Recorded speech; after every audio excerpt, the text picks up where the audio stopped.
तो hello guys, welcome to learn easy. आज हम लेकर आए हैं एक नई वीडियो नई चीज़ें के साथ और नए टॉपिक्स के साथ। तो आज हम पढ़ेंगे कुछ ऐसे टॉपिक्स जो सभी के सभी टीचर्स के लिए बहुत यूजफुल है, चाहे वो डीएलएड के स्टूडेंट हो या ना हो, रेगुलर टीचर हो या इरेगुलर टीचर हो, या कोई गेस्ट टीचर हो, या कोई मोटिवेटेड टीचर हो, या कोई स्पेशल टीचर हो। सभी के लिए ये चीज़ सबसे इम्पोर्टेंट होती है कि पढ़ाते टाइम हम लेसन प्लान कैसे बनाएं, या लेसन प्लान क्या होता है, लेसन प्लान का मतलब क्या होता है, उसकी इंपॉर्टेंस क्या क्या होती है और उसको बनाते कैसे हैं, ये सारी चीजें। तो लेसन प्लान बनाना बहुत इजी है, बहुत आसान काम है। बट क्या वो होता क्या है उसके बारे में थोड़ा पढ़ लेते हैं, समझ लेते हैं। अगर उसके बारे में हमें पता ही नहीं होगा तो हम कैसे करेंगे। इसीलिए जल्दी जल्दी फटाफट लाइक कर दो, शेयर कर दो, सब्सक्राइब कर दो, ताकि हम चीज़ों को आगे कर सकें और अपने जीवन को और अपनी टीचिंग को और बेहतर बना सकें। ठीक है। तो सबसे हमारा टॉपिक है lesson plan writing. Lesson plan writing, सबसे पहले उसका लेसन प्लान होता क्या है वो पढ़ लेते हैं। लेसन प्लान का मतलब होता है a lesson plan is a teaching guide for conducting a particular period और क्लास। सिंपल है कि लेसन प्लान एक टीचिंग गाइड है जो कंडक्ट कराता है कि एक पर्टिकुलर पीरियड में क्या पढ़ाया जाए, कैसे पढ़ाया जाए, और क्लासरूम में या पीरियड या क्लासरूम में क्या पढ़ाया जाए, कैसे पढ़ाया जाए। ठीक है।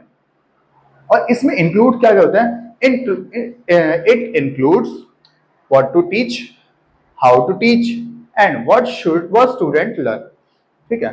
By end of the lesson, normal सी बात है कि हमने क्या पढ़ाया, हमें क्या पढ़ाना है, ठीक है, कैसे पढ़ाना है, और अंत में स्टूडेंट को क्या समझ में आया, क्या उन्होंने सीखा। ठीक है। एक लेसन प्लान में इन तीन मेजर पॉइंट पर ही ध्यान देना होता है कि हमें चीजें कैसे पढ़ानी है, क्या पढ़ाना है, और स्टूडेंट को क्या क्या सिखाना है, वो एंड या चैप्टर के एंड में क्या क्या सीख सकते हैं। इसे कुछ ऑब्जेक्टिव्स होते हैं, वो हम थोड़ी देर में पढ़ेंगे। बट सबसे पहले हम इसकी इंपॉर्टेंस पढ़ ले, इसका हम यूज क्यों करते हैं और इसको हम कैसे यूज करेंगे। सबसे पहले टीचर की लाइफ में इसका क्या उपयोग होता है और क्यों इंपॉर्टेंट होता है ये। तो have the teacher stay organised and confident.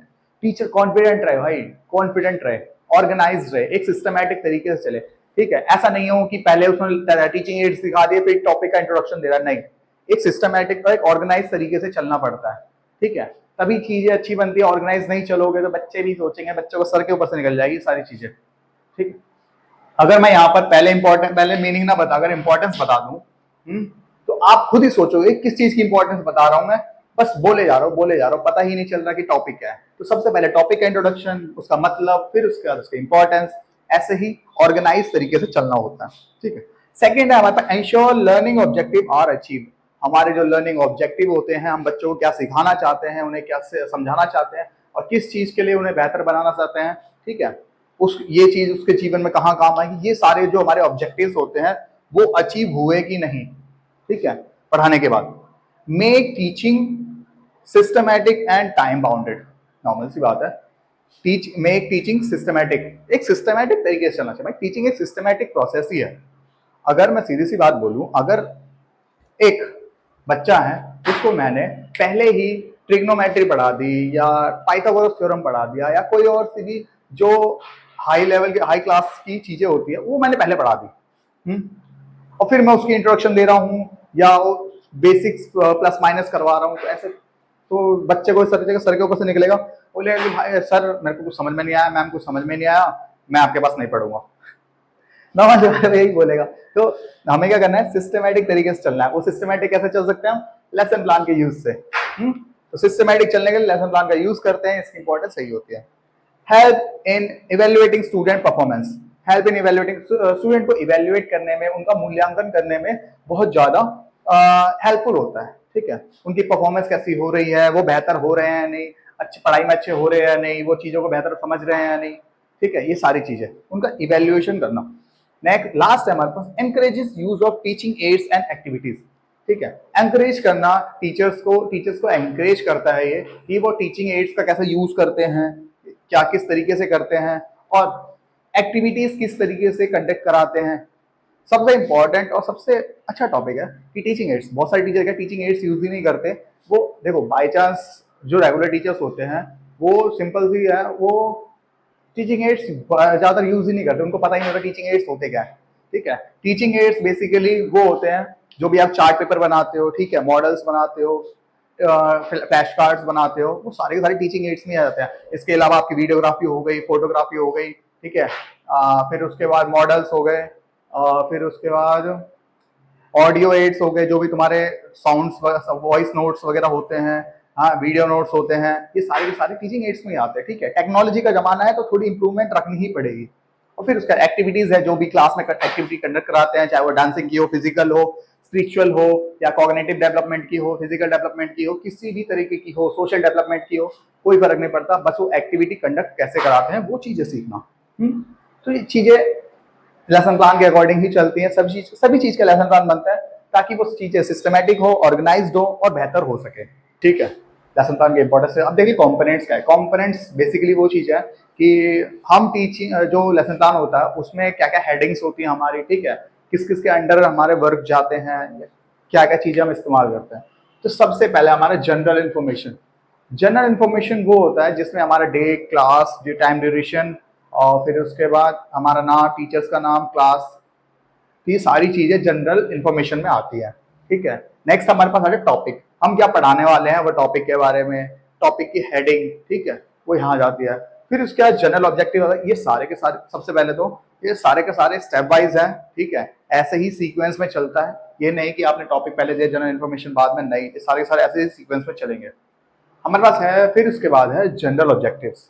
General objectives basically जो भी जनरल चीजें होती है उनको एक तरह से सिखाना, जैसे लर्निंग स्किल हो गई, लैंग्वेज स्किल हो गई, ठीक है, पढ़ना, लिखना, बोलना, सुनना, ये चार जो लैंग्वेज स्किल्स होती हैं।